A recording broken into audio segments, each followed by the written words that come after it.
Point de vue. Vous regardez un idiot sur YouTube, passez en revue la moto que vous voulez acheter. En retour vers le concessionnaire, vous pratiquez votre poker face. Bonjour monsieur, puis-je vous aider?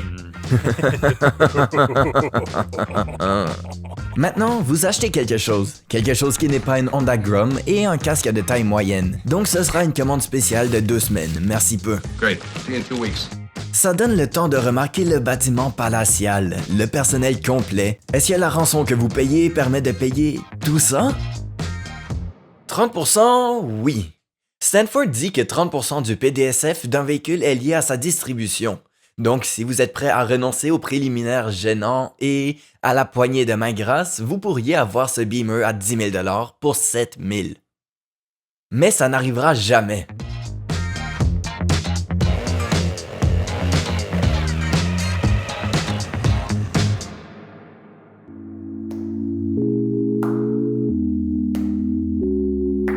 Les fabricants aiment un catalogue physique.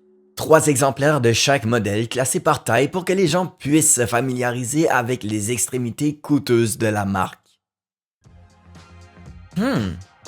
Mais les concessionnaires n'aiment pas ce qu'ils peuvent vendre. Tuscaloosa Harley ne veut pas d'un groupe Livewire sur leur plancher. Pas plus que Manhattan Yamaha qui ne veut un groupe de motos de ferme. Un dictionnaire vous dira que la réservation est la commande d'un concessionnaire. Mais un fabricant vous dira prenez 3 de chaque modèle et 8 de ce modèle unique que nous proposons. Et si vous ne le faites pas, nous donnerons une franchise à votre voisin. Alors prenez 4 de chaque modèle et nous vous offrons un mois de plan de financement gratuit.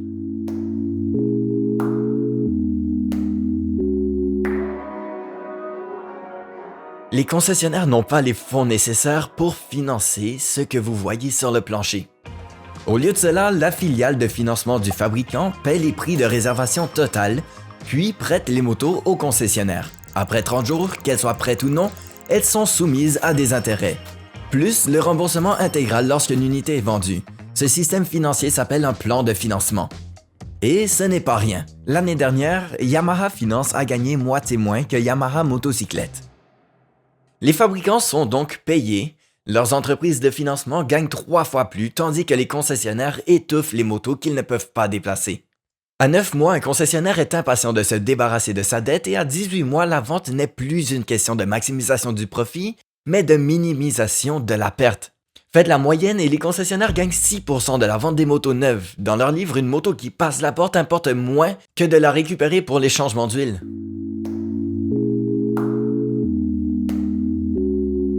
Les motos, comme la plupart des produits, existent sur le continuum bien-service.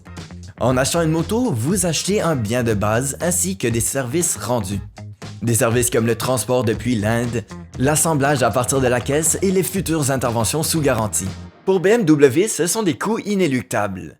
Les motos doivent quitter l'usine, elles doivent être également garanties et elles doivent être assemblées par un mécanicien parce que Chad montera le pneu arrière sur l'avant et vous poursuivra ensuite pour ça. Le service est inhérent au bien. Donc, les fabricants évitent de le payer. Ils facturent au concessionnaire 400 $ par caisse pour l'expédition, prennent jusqu'à 4 heures de temps d'atelier pour assemblage et réclament un taux réduit sur la main-d'œuvre sous garantie. Cette soi-disant relation n'est pas seulement favorable aux fabricants, elle est en fait essentielle lorsqu'ils doivent rappeler 15 000 motos, faisant basculer notre continuum vers le service. Sans concessionnaire pour faire face à l'afflux, vous êtes en quelque sorte foutu. Renvoyer chaque unité à l'usine est d'un coût prohibitif, et les mécaniciens mobiles mettraient des années à visiter 15 000 rappels. C'est l'épine dans le pied du consommateur direct, et l'une des raisons pour lesquelles Tesla se précipite pour ouvrir des centres de service.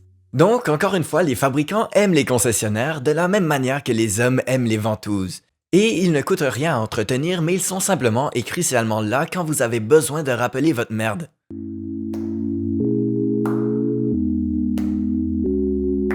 La liquidité est le seul moyen pour les entreprises de motos de rester à flot, et pour que Ducati prenne la peine de construire des motos, ils ont besoin de quelqu'un d'autre et déposent 20 000 €. Spalouche! Mais votre Gino moyen n'a pas 20 000 €. Il a un Bergman de 10 ans et une cote de crédit. Les concessionnaires font le sale boulot de prendre mon hamburger à moitié mangé, de me trouver un financement local et de me transformer comme par magie en quelqu'un qui peut s'offrir une Panigale.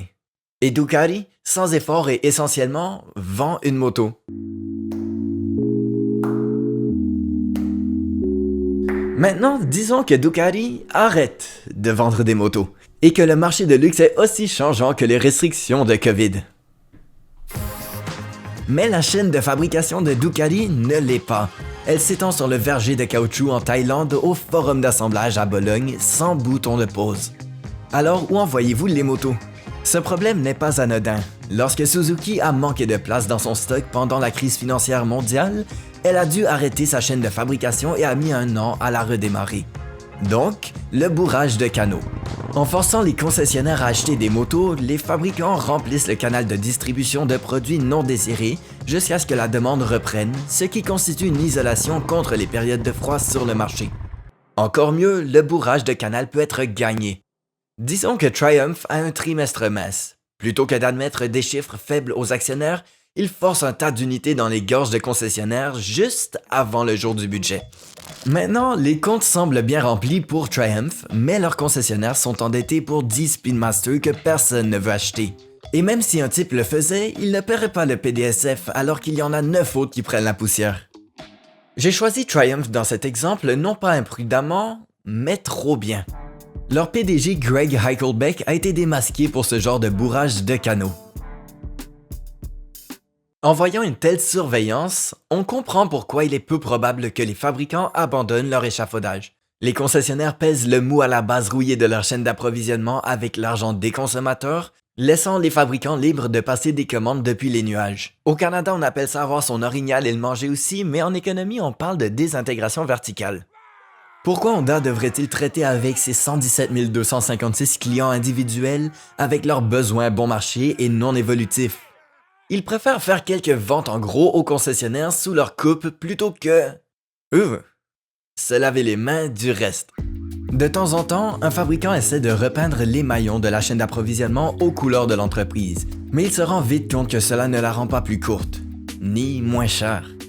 Donc les concessionnaires restent. Ne blâmez pas les lois archaïques, ne blâmez pas les dealerships cupides, ils ne s'enrichissent pas, ce sont les fabricants qui ont conçu cette désintégration verticale précisément parce qu'ils ne veulent pas de vente directe aux consommateurs. Nous ne sommes pas censés escalader leur verticale.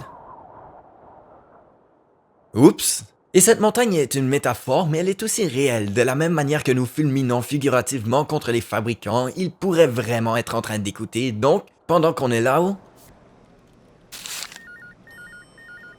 actuellement, les concessionnaires obtiennent une remise de 6% pour fabriquer des motos de démonstration à partir de leur stock et les fabricants interdisent la vente de démos pendant 1 an et 5000 km de peur qu'elle ne cannibalise les nouvelles ventes. À ce moment-là, la moto s'est dépréciée de bien plus de 6% et les concessionnaires ne s'en préoccupent pas. Si les fabricants offraient une remise de 25%, chaque concessionnaire ferait des démonstrations et nous pourrions tous faire un tour avant de dépenser de l'argent. En l'état actuel des choses, les fabricants considèrent les concessionnaires comme leurs clients, pas vous. Donc, les motos sont fabriquées pour être stockées et non pas pour être commandées. C'est pourquoi une moto donnée est proposée dans une couleur ou noire, ou noire, ou noire, ou noire. Si les fabricants nous laissaient commander en ligne, les gens pourraient choisir la couleur qu'ils préfèrent, plutôt que de recevoir la couleur que les gens détestent le moins. Aussi, 46% des consommateurs préfèrent cliquer sur un bouton et savoir qu'ils paient ce que tout le monde paie, plutôt que de marchander comme un salaud de radin. Nous ne pouvons pas espérer que ce système disparaisse, mais nous pouvons espérer qu'il soit meilleur.